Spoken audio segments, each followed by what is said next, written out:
ஆனா கண்ணு நம்ம ஒட்டு காட்டிட்டு இருக்கோம் சொன்னீங்க, அது என்ன சைஸ்? இதே சைஸ் குறைஞ்ச ஒரு 3 அடி 3 அடி குறையாம 3 அடி குறையாம இருக்கும். இப்ப என்ன மாதிரி இடத்துலலாம் வைக்கலாங்கண்ணா இது? இது வந்து மேட்டாங்காடி எல்லா தண்ணி வசதி வந்து எல்லா பக்கம் வைக்கலாம். அதையும் இந்த உடம்பு எடுக்கல மழை காலத்துல அந்த ரொம்ப தண்ணி இருக்கக்கூடாது.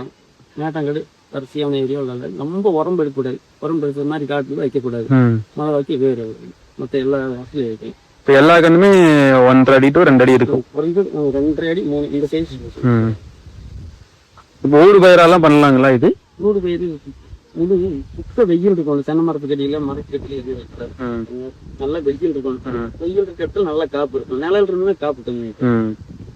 இப்போ உங்ககிட்ட கண்ணு வாங்கணும் அப்படின்னா புக்கிங் எத்தனை நாள் முன்னாடி சொல்லணும்? இப்போ அவைலபிளா இருந்து எடுத்துக்கலாமா, இல்ல வந்து என்ன மாதிரி வந்து டீடைல்ஸ் வேணும் உங்களுக்கு? இப்போ வந்து ஒரு 100-200 அந்த கண் மாதிரி நாங்கள் இருக்கேன்.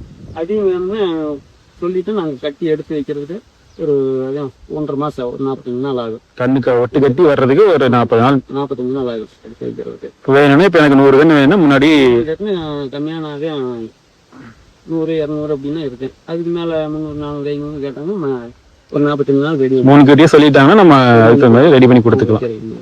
இப்போ ஆல் ஓவர் தமிழ்நாடு எங்க வேணா நம்ம டிரான்ஸ்போர்ட் பண்ணிக்கலாம். நார்த்தங்காயில ரொம்ப யூஸ்ஃபுல்லான செய்திகள்லாம் சொன்னீங்க. விவசாயிகளுக்கு இப்படி ஒரு விவசாயம் வந்து பண்ணலாம், இப்படி ஒரு மார்க்கெட்டிங் இருக்குன்னு மக்களுக்கு யாரும் வந்து வெளிப்படுத்தாம இருந்தாங்க. நீங்க வந்து உங்களோட லாபத்தையும் சொன்னீங்க, இதுல என்ன பிளஸ் மைனஸ் எல்லாத்தையும் சொன்னீங்க. இது வந்து உங்களோட அனுபவம் வந்து கொஞ்சம் ஷேர் பண்ணுங்க.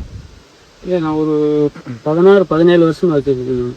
இதே வாழ்வாதாரம் 4 மாடு வச்சுக்கிறேன். 4 மாடுல வர்றது ஒரு 8 மாட்டு வருமானம் இதில் நமக்கு வந்துட்டு இருக்குது. வாரம் இதை வச்சுட்டு அடுத்து மாட்டுக்கு தீவனம் வாங்க இருந்தாலும் மற்ற விவசாயத்தில் வந்தாலும் படிக்க வைக்கிற சொல்ல வந்தாலும் நான் 17 வருஷம் விவசாயம் பண்ணிட்டு இருக்கேன். தலைப்புக்கு வாழ்வாதாரத்துக்கு ரொம்ப கை கொடுக்கு. மார்க்கெட்டிங் இருக்கு. ஒரு சிலர் பயப்பாங்க வச்சிடலாம், அது எங்க வைக்குமோ அப்படிங்கிறது. மார்க்கெட்டிங் இருக்கு. அவங்க வந்து சந்தாதி வெளி பார்த்து ஆதாரத்துக்கு நீங்க நம்பர் 1 மார்க்கெட்டுக்கே கொண்டு போறீங்க, ஒட்டந்தத்தரத்துக்கு கொண்டு போறீங்க. உங்களுக்கு அந்த மார்க்கெட்டிங் இருக்குது, நம்பி பண்ணலாம். கேரளாவில் வந்து இது வந்து ஃபங்க்ஷன் அந்த தோரணுக்கு அந்த சீசன்ல 100 ரூபா ரேட்ல போகுது மார்க்கெட்டிங். மார்க்கெட்டிங் பற்றி விவசாயிகள் பயப்பட தேவையில்லை. தேவையில்லை. ரொம்ப நன்றிங்கண்ணா.